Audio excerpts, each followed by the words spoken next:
Governments globally are enacting strict measures to contain the coronavirus. Contact tracing is one of the hottest keywords in South Korea at the moment. Cell phones of quarantined citizens and virus carriers can be tracked by Israel's domestic intelligence agency. So, will the coronavirus pandemic pave the way for a new normal in mass surveillance? Hello, I'm Richard Gisbert, and you're at The Listening Post. The COVID-19 pandemic is a news story like no other. And like journalists around the world, we are reporting on this from our homes. Our focus is on the media and information side of the coronavirus story. This week, we're examining the unprecedented rise in the surveillance and tracking of citizens and the long-term implications for society. We'll also look at the United States and its problem with disinformation, much of which comes from the very top, the White House and President Trump. In the worldwide battle against COVID-19, more and more governments are looking at our phones to track the infected and to prevent the virus from spreading. China, South Korea, Israel, Italy, and others are using phone location software along with CCTV video and credit card records, among other tools, to do that. Governments are understandably eager to use every weapon at their disposal in this fight. And phone tracking has already proven effective in some places, such as China. But these measures come with all kinds of questions on finding the right balance between the need for public safety and the individual's right to privacy. Another question worth asking: how long do the authorities intend to keep digging into our phones? Political leaders everywhere are likening the COVID-19 fight to a war. And it wouldn't be the first time that extraordinary security measures imposed during a time of war proved permanent and problematic. Our starting point this week is your mobile phone. Mobile phones have never been as vital as they are today in the midst of this pandemic.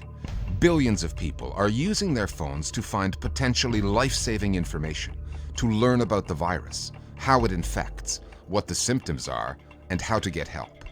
And depending on where you live, the authorities are using your phones too, as weapons in the fight against COVID-19. They're tapping into your data, finding out where you are, where you've been, telling you where not to go. The question is, what else are they using your data for? And how long do they intend to use it? Because when we talk about mobile phone data, this is some of the most intrusive and detailed and highly sensitive data that you can have about individuals in terms of insights about who they are, where they are, their networks as well, and their behaviors. There needs to be more done in terms of transparency of what kind of data is going to be used for what purpose, who's going to have access to it. Some of the most egregious surveillance abuses have come from China. We've seen highly invasive measures to monitor whether individuals should be allowed access to public transit, whether they should be allowed to go to work, whether they should be allowed to go to school. But they're also providing that data not just to public health authorities, but to law enforcement as well. And the same exact technology that's used to monitor the spread of COVID-19 infection can also be used to monitor political protests, religious movements, and any other form of constitutionally protected activity. The use of phone data and the methodology vary from country to country. Jung-Won Son is an academic based in London. He recently flew home to Seoul.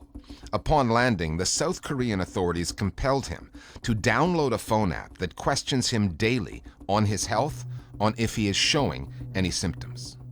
Every day, I am asked the questions about the symptoms, whether I have fever, I have trouble in breathing, etc. So then I report my symptoms to the health authority. And if they find something strange, they can immediately take action. And if I leave home without the permission, they can fine $10,000 for that. The government collects all the information about the infected and then put them on the map. And then the central government publish it on their web. And so basically, everybody has access to the movement of infected individuals.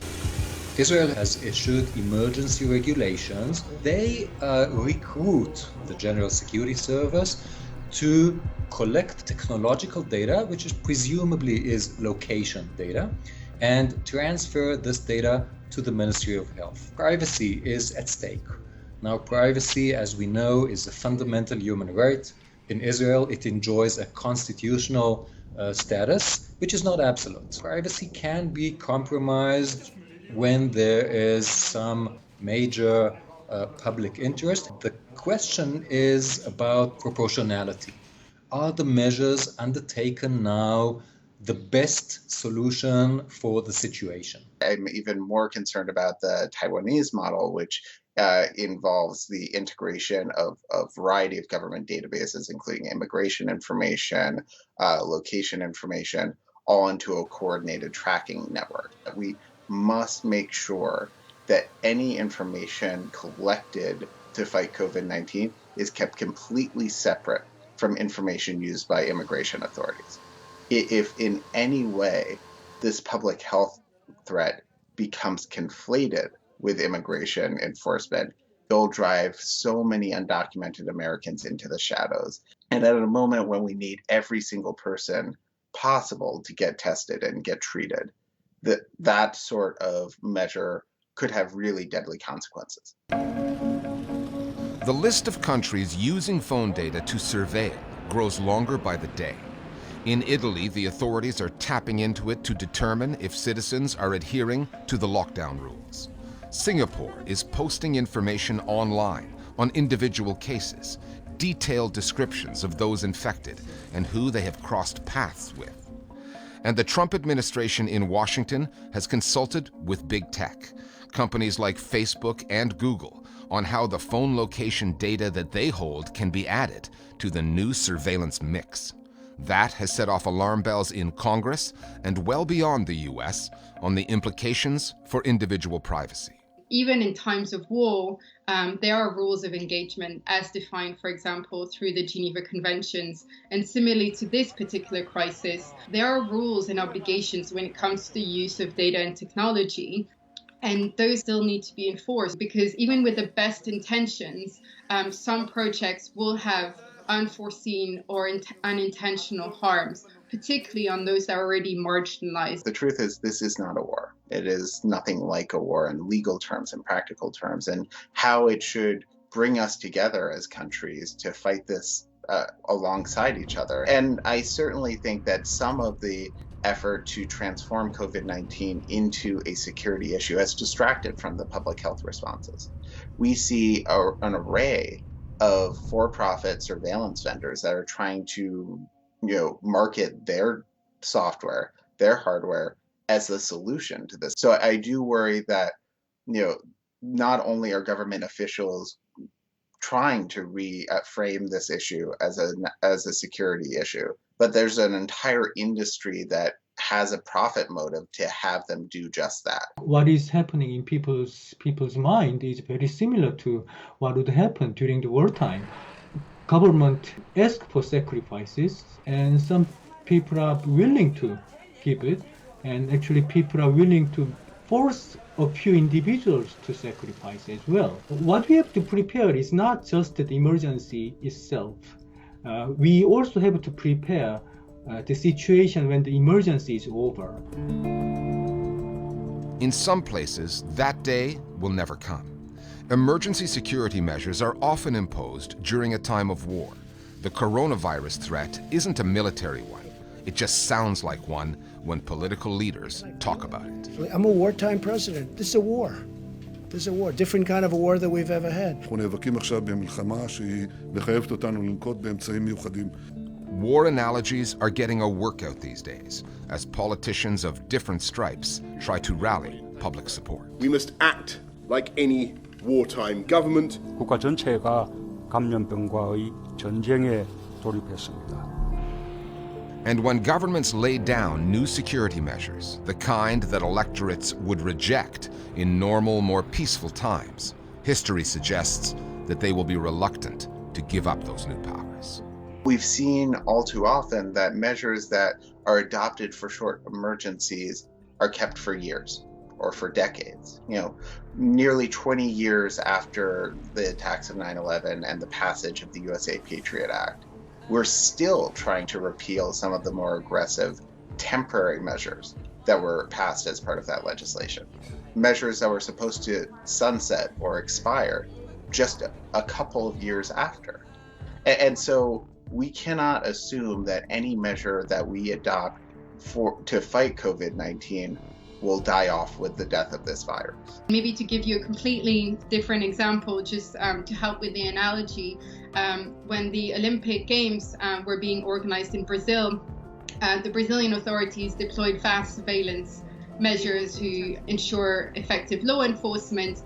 And unfortunately, a lot of these systems are still in place today because they become embedded within an ecosystem, be it the law enforcement one or the intelligence one or another. Once these systems are in place, it is really difficult to backtrack. The coronavirus crisis is a civil crisis. It's not a terror. It's not a war. It's something else. Once this crisis will be over, we might find ourselves with no virus, that's good, but with no privacy either. And that will be a major loss for democratic countries and societies. As the pandemic spreads, news consumers are searching far and wide for information they can rely on. But what if two of your primary sources of news, the government and the most watched television news channel, are setting aside medical science in favor of politically driven fiction? That's what Americans have been dealing with. The stream of disinformation flowing from the White House has misled the public on the severity of the threat and has put lives at risk.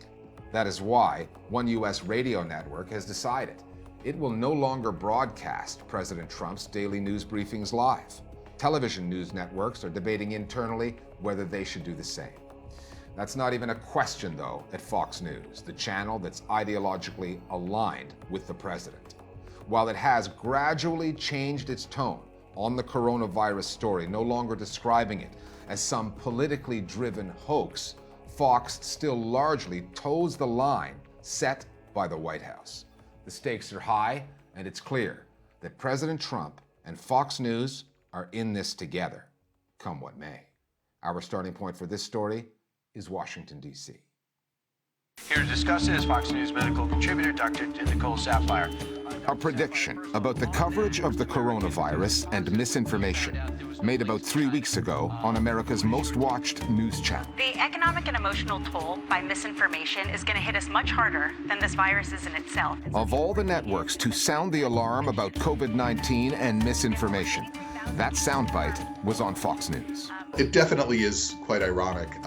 Fox News has been a steady source of misinformation about the coronavirus, peddling the idea that it's no big deal. I feel like the more I learn about this, the less there is to worry about. I was about to say the same thing. So the irony is not lost that Fox is calling against misinformation while spreading it. It would be difficult to understate the Fox News factor in America's misinformation problem. Fox has taken a similar approach to the way it covered other White House scandals, like Russiagate and the subsequent impeachment hearings, downplaying the seriousness. The whole Ukraine impeachment saga is boring, hard to understand, and apparently goes on for eternity. Attacking Trump's critics as politically driven. Over this shift-sham show. And applied it to a public health emergency. You're having so many people listen to one massive news source for information, it's going to have an effect that sort of ripples through people that aren't connected to Fox News because they're in proximity to the people who are still going about their daily lives, as if this is not happening because they've been told by a number of hosts on Fox News that it's for weeks that it's not as serious as it actually is. The Fox effect can be measured. A poll conducted by the Pew Research Center found that Fox News viewers are almost 5 times as likely as MSNBC viewers to believe that the media have greatly exaggerated the threat of the coronavirus. Given that Fox's audience is the oldest of the major networks, and therefore the most vulnerable, the channel's coverage is truly dangerous. Fox has moved on from initially playing the story down, succumbing, as the president has, to reality. The coronavirus, every virus, as we have been telling you, you must take it seriously. But it took far too long. The network hitched its wagon to Donald Trump long ago, and its coverage has mirrored the president's shifting position on the coronavirus story. Mediaite.com monitors broadcast news coverage in the U.S. It bolted together a chronology of Donald Trump's sound bites on COVID-19 over a 6-week period. As the number of cases in the U.S. climbed alarmingly, Trump's message changed drastically. How concerned are you? Well, we pretty much shut it down. You know, a lot of people think that goes away in April. Within a couple of days, it's going to be down to close to zero. There's a chance that it won't spread. It's going to disappear. One day, it's like a miracle. Almost everybody that we see is getting better. And it could be everybody, too. They're going to have vaccines, I think, relatively soon. What do you say to Americans who are concerned that you're not taking this seriously enough and that some of your statements don't match what your health experts are saying? That's CNN, fake news. It's really working out, and a lot of good things are going to happen. No, I don't take responsibility at all, but it's something that we have tremendous control of. And on a scale of 1 to 10, how would you rate your response to this crisis? I'd rate it a 10. Just a few days ago, he really started using words like pandemic. He said it's really bad. He acknowledged it's out of control. But something or someone began making him speak about it differently. There have been reports that one of the Fox personalities, Tucker Carlson, who he's close to, did start taking it seriously. We haven't faced a medical crisis like this in living memory. And was talking to the president about how he needed to change his demeanor on it, his message on it. Trump and his allies try and manipulate the rhetoric and shift blame, but they cannot manipulate the virus with the misinformation. And we do have a free press here in the United States that will continue to report out statistics of confirmed cases and death rates. And even though we'll be getting that information, Trump and right-wing media will definitely continue to shift the blame. It's particularly dangerous to lie in a crisis like this. To get a people to do what they don't want to do, to get collective action out of a group of people that have different ideas of what should happen, you need a strong central authority whom people trust that has their best interest in mind. By lying, you of course remove that element of trust.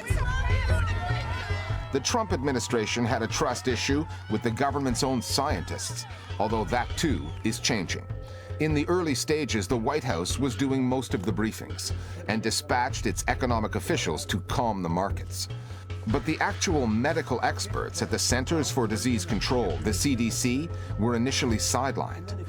Anthony Fauci, who heads the National Institute of Infectious Disease, is doing more public speaking now. But as recently as March 1st, when he had 5 different interviews set for the Sunday morning talk shows, the White House told him to stand down in favor of officials like Vice President Mike Pence. I'm very confident we're ready. The administration has been silencing scientific voices since the very start of its administration, particularly in regards to climate change and environmental protections. They've been dismantling these scientific agencies. Particularly in this case, Trump had dismantled the office that would have been working on pandemic response. To be fair, the CDC and a number of other executive branch agencies have a fairly long history of increasingly being reluctant to discuss things with the public or the press directly. This was true during the Obama administration as well. Journalists could no longer speak to officials from the CDC. Of course, in the Trump administration, this has gotten exponentially worse, but it would be unfair to say that this was a Trump innovation. We've seen sort of a whole litany of myths and just lies really from the administration that go into the face of science. And when it comes to climate change, of course, that's a huge issue. That's sort of a long-term, bigger picture thing. But right now, the administration's anti-science talking points on COVID-19, we're going to be feeling that immediately because people are going to get sick if they are listening to the administration. In being elected to office and managing to stay there, Donald Trump has proven that facts don't matter the way they used to, that lies just don't stick to presidents the way they once did. But the coronavirus story is different. It's about medical science first, politics second. The facts are right there in the numbers, the body counts, and they are incontestable. Could it be that Donald Trump's fake news narrative has finally been exposed, met its match, in something he has never had much time for? science. Every one of these doctors said, how do you know so much about this? Maybe I have a natural ability. Maybe I should have done that instead of running for president. Well, it would be nice to think that it's met its match once external reality hits it. However, I'm much more skeptical. The broader breakdown is that people are accepting that criticism, even good faith criticism, is a sign of enmity. That you cannot take criticism without assuming that the critic is your opponent politically. So in an ideal situation, yes, one would say that, look, this is reality, we have to reject the lies. But it is not a preordained outcome that in fact the lies may defeat the truth, even when the truth is obvious. This is a virus. It's not a political movement, and it doesn't have an ideology, and it doesn't care about your ideology. It just has a way of attacking our bodies. So lack of clarity, the attempts to not really grapple with the threat that the whole world is facing cost us time, and maybe it cost lives. Before we leave you, a few words about the program you've been watching and the way we've put it together, given the restrictions on movement here in the UK. We're in my flat here in East London, about 5 kilometers away from the offices we normally work from. We've been coordinating on video conference calls that include our editorial team of producers, plus our production manager, our cameraman, and 2 video editors, all working from home. Our interviews have been conducted over Skype. We've only ever had 2 pairs of people working together in the same room and for just a few hours at a time. There's me and our camera operator, along with 1 producer and 1 video editor. The rest of the team remains in isolation in their homes. We're going to get better at this, and we hope, as you do, that it's not the new normal. Finally, this past Thursday, South Africa joined the list of countries under lockdown. A local supermarket there called Pick n Pay brought a group of musicians together, not physically, virtually, in order to produce a video with a message: how friends don't let friends panic shop. We'll see you next time here at The Listening Post. The whole wide world has gone insane, 'cause suddenly the things we know are not the same. But that doesn't mean we lose control, 'cause now's the time to keep from falling apart. We've gotta keep love in our hearts. Friends, don't let friends panic buy, 'cause you don't wanna be that guy. Please think of those in need. We got a lot of hungry mouths to feed. Friends, don't let friends panic buy. There's enough coming up, so don't take more than you need, 'cause you don't wanna be